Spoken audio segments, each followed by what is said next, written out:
gratitude for your invitation and warm hospitality extended to me and my delegation.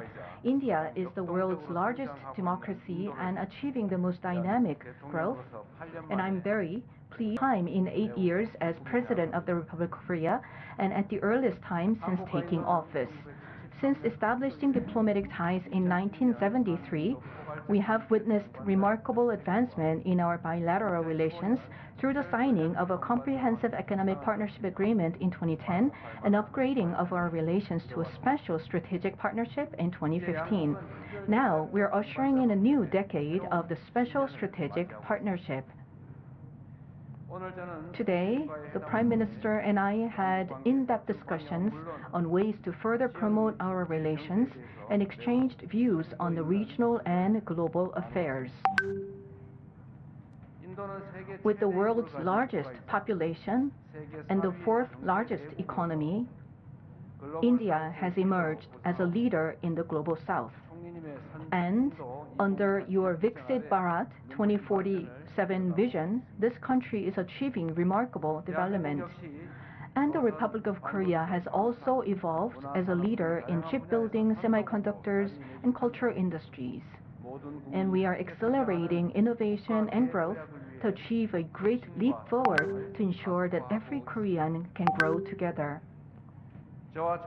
In the era of hyper-uncertainty, we share our view that Korea and India can be the most ideal partners for comprehensive cooperation to promote mutual growth and innovation.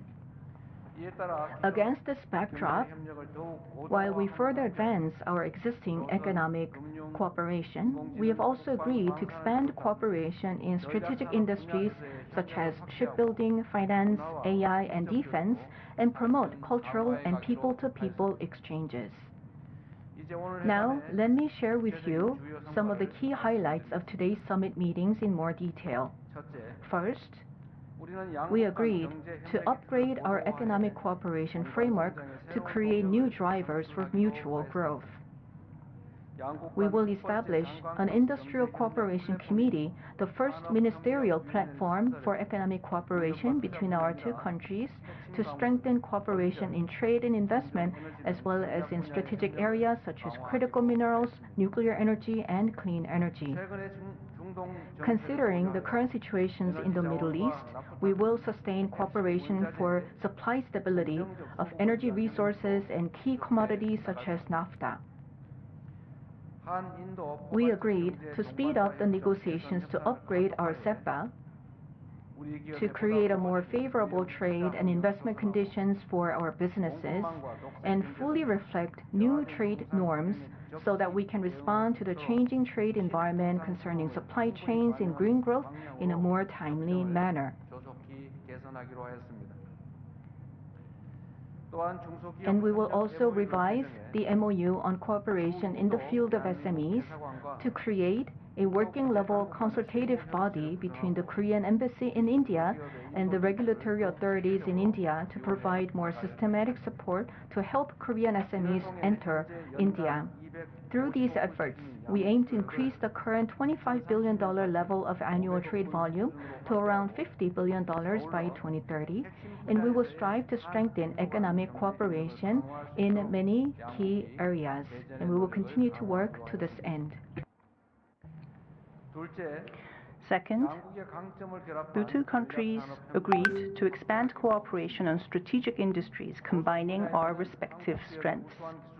In the field of shipbuilding, we aim to bring together the outstanding technology of Korean businesses and the policy support of India's central and local governments in constructing shipbuilding facilities, securing shipbuilding orders, and providing incentives for ship production, cooperating so that Korean companies can seek new opportunities in the Indian market. In the field of finance, the MOU on cooperation between finance service authorities will serve as a foundation for Korean financial institutions to enter India, which is now the world's third largest. Moreover, the two countries agreed to share eligibility assessment information necessary for the cross-entry of financial institutions and strengthen cooperation in financial services and fintech. Also, through the Digital Bridge Framework, we will build a foundation for AI and digital cooperation between India, with its world-leading AI talent, and Korea, with its world-class AI infrastructure. Third, the two sides agreed to expand cultural and people-to-people exchange. With the MOU on cultural and creative industries, we have agreed to create the Mumbai Korea Center, which will be a permanent K-pop performance hall and serve as an international hub of K-culture, hopefully becoming a venue for K-pop and Bollywood to meet and create new cultural cooperation. We will also expand the number of Korean language and Korean studies programs led by the Korea Foundation and Korean Education Center in India, responding to the increasing demand for Korean culture in India. In particular, the two countries signed an MOU on the linking of electronic payment systems, allowing both our citizens to pay with their local QR systems when they visit each other's countries, a measure that will make mutual visits all the more convenient. Lastly, we agreed to maintain close collaboration in addressing regional peace and international issues. Prime Minister Modi and I exchanged our views on the recent events unfolding in the Middle East and agreed that restoring stability and peace in the Middle East is crucial to global security and the economy. I also spoke to the Prime Minister about the Korean government's efforts to build peace on the Korean Peninsula and extended our gratitude to the Indian government for their consistent support on this matter. Korea looks forward to the constructive role that India will continue to play for peace on the peninsula and within the region. The two leaders have adopted the Korea-India Joint Summit Leaders' Statement, which outline the outcomes of today's summit talks. We hope that the follow-up measures will be implemented swiftly so that our citizens will see concrete benefits.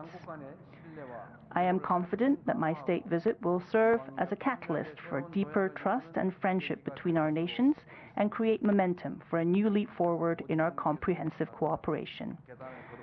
Prime Minister Modi, coming up the steps, said that he would visit Korea no later than next year, so thank you for that. I really look forward to Prime Minister Modi's visit to Korea, and I hope to continue to talk with you through various other opportunities. Thank you once again for the very warm welcome. Dhanyawad.